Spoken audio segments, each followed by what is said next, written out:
보수적인 백인 집단들이 모여 사는 것으로 유명한 텍사스. 그런데 이곳에서 충격적인 일이 일어났습니다. 텍사스 주지사가 앞장서서 한국어를 영어와 함께 공용어로 삼겠다고 선언한 것인데요. 텍사스 주요 지역은 물론이고 학교에서도 한국어를 장려장려. 한국인이 텍사스에 어디를 가더라도 불편함이 없도록 하겠다는 것인데요. 이 충격적인 선언이 전 세계의 관심을 불러 모았습니다. 한국어의 비약적인 성장 때문에 가능한 일이라고 하는데요. 미국 사회에서 한국어의 의상과 한국어에 밀린 일본어의 신세에 대해 지금부터 자세하게 설명해드리겠습니다. 요즘 미국 고등 학교 교실에서 흔히 들을 수 있는 말이 있습니다. 바로 한국어인데요. 아이들 사이에서 경쟁적으로 한국어를 배우는 것이 유행이라고 합니다. 영어 중심 국가에서 다른 국가의 언어가 인기인 것은 이례적인 일이라 할 수 있는데요. 여기에 그치지 않고 최근 미국 텍사스에서 영어 외에 한국어를 공용어로 채택하려는 움직임이 일어났습니다. 텍사스에서 아이들에게 영어 외에 한국어를 가르치고 공식 공용어로 영어 외에 한국어를 지정하자는 이야기인데요. 텍사스 주지사인 그레고리 웨인 에벗이 주축으로 현재 텍사스주 의회에 관련 안건이 상정되었다고 하죠. 심지어 그레고리 웨인 에벗은 이에 그치지 않고 텍사스 휴스턴에 세종대왕 동상을 건립할 계획이며 한글에 창제한 글을 기리기 위한 공원까지 설립할 계획을 발표한 것인데요. 특히 보수적으로 유명한 동네인 텍사스에서 다른 국가의 언어 그것도 한국어를 공용어로 채택할 거라고는 아무도 상상할 수 없는 일이었습니다. 한국의 의상이 이전과 다르게 미국 주류사회에서 자리를 잡았다는 것을 의미하는데요. 텍사스는 예전부터 한국어를 가르치는 학교들이 많을 만큼 유달리 한국어에 대해 진심을 보인 주였습니다. 과거 텍사스 교육청이 한국어를 고등학교 외국어 교과로 인정하고 한국어 학점 인정 시험을 통해 외국어와 학점을 받을 수 있게 배려한 일도 있었죠.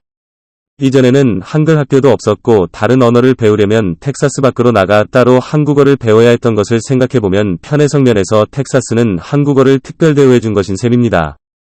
이뿐만 아니라 텍사스주 정부의 공용어 결정 이전에도 이미 한국어를 아이들에게 가르치려는 시도도 활발했던 곳이 바로 텍사스였죠. 텍사스주 뉴먼 스미스 고등학교는 아이들을 대상으로 한국어 교육을 실시하는 등 적극적으로 한국어 교실 홍보를 추진했습니다. 한글을 비롯해 한국 문화까지 전문교사의 도움을 받아 제대로 배울 수 있어 한국에서도 화제를 모았었죠. 켄트 셰이퍼 텍사스 교육청 중등교육국장에 따르면 다민족 국가인 미국에서 주요 언어 중 하나인 한국어가 배제되어 있었다며 많은 수의 한인들이 미국에서 살고 있는 것을 감안하면 한국어 교육의 필요성을 절감한다고 말한 바 있었죠. 오스틴시 트래비스 하이트 초등학교에서도 한국어 교육이 시행됐습니다. 아이들은 동양인을 보면 한국어로 안녕하세요라고 인사에 좀 들었고 자연스럽게 한국어를 사용하는 모습을 보이는데요. 만 4세에 입학하는 프리K부터 2학년까지 4개 학년 어린이 모두가 한국어를 배우는 과정으로 텍사스주에서도 처음 있는 일입니다. 방과 후 학교에서 한국어 과목을 수강할 수도 있어서 많은 아이들이 자발적으로 한국어를 수강하기 위해 줄을 서는 등 한국어의 인기가 상상 이상이라는 것을 알 수 있죠. 연 트래비스 하이츠 전교생 가운데 한국인은 2명밖에 안 될 정도로 한국의 비율이 낮고 백인들 비율이 높은 곳이지만 한국어를 배우고 한국 문화에 흠뻑 젖고 싶어하는 이들은 그 어떤 곳보다 더 많다고 할 수 있습니다. 이외에도 머치슨 중학교와 오행리 중학교 등 다양한 곳에서 한국어를 가르치기 위해 과정을 준비 중인 상황.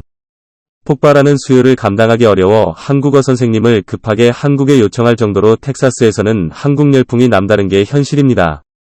꿈만 같은 일이 미국 텍사스주에서 벌어지고 있는 것인데요. 그런데 아무리 한류 열풍이 인기가 있다고 해도 백인 중심 사회인 텍사스에서 한국어를 공용어로 채택하는 것은 쉬운 일이 아닙니다. 대체 어떻게 이런 일들이 가능했던 것일까요? 그것은 바로 텍사스 경제에 한국이 미치는 영향 때문입니다. 텍사스는 넓은 땅을 보유하고 있는 주로 목축업이나 광물 자원을 이용한 산업이 발달한 곳이었는데요. 시간이 지나고 산업화가 진행됨에 따라 목축업과 광업은 미국에서 서서히 사양산업이 되었고 텍사스 주요 경제를 지탱하고 있는 산업이 사양산업이 되자 텍사스는 곤란한 처지에 빠지게 됩니다. 백인 우월주의자들과 백인 중심 사회 때문에 다른 산업이 발달하기 어려워 산업 발전을 위해 뼈를 깎는 노력을 해야 하는 입장. 텍사스 주지사들은 기존 사양산업 종사자들을 설득하는 것도 모자라 새로운 산업 유치라는 과제에 직면했습니다. 그들이 선택한 것은 법인세를 없애고 강력한 인센티브를 제공해 미국 기업은 물론이고 세계 각국의 다국적 기업을 유치해 텍사스의 산업 구조를 개편하는 계획이었습니다. 텍사스의 변화를 눈치채고 들어간 곳이 바로 한국이었죠. 법인세가 없고 어떤 업종이든 성장한 업종에 대해 대우를 해주는 곳이 텍사스였기 때문입니다. 텍사스의 적극적인 유치 노력에 삼성은 텍사스의 부지를 최종 선정 대규모 반도체 파운드리 공장을 텍사스 테일러시에 짓기로 결정하며 텍사스 경제에 큰 도움을 주었습니다. 텍사스 주지사는 물론이고 미국 대통령까지 삼성을 끌어들이기 위해 노력했고 텍사스는 그 결실을 맛볼 수 있게 되었습니다. 텍사스 테일러시가 최종 삼성 부지로 낙점된 순간 텍사스 주지사는 한국을 향해 감사하다는 말을 4번 연속할 만큼 한국에 대해 극찬을 쏟아냈습니다. 이번 결정 덕분에 텍사스는 삼성의 170억 달러 투자를 받을 뿐만 아니라 삼성 인력들의 텍사스 이주라는 효과까지 누리게 되어 막대한 현금 흐름을 확보할 수 있게 되었죠. 대우건설도 텍사스에 대규모 투자를 약속하며 텍사스 진출에 나섰는데요. 텍사스주 루이빌시와 양해각서를 체결하면서 캐롤턴 씨와 업무 협약을 체결, 부동산 시장에 본격적으로 나서겠다고 밝히면서 한국 자본이 미국 텍사스시에 유입되었습니다. 그 외에도 한국 대형 레스토랑 체인을 비롯해 기계설비 기업까지 텍사스에 공장을 건설하겠다고 의사를 밝히며 텍사스를 향한 공장 진출 계약이 잇따랐다고 하죠.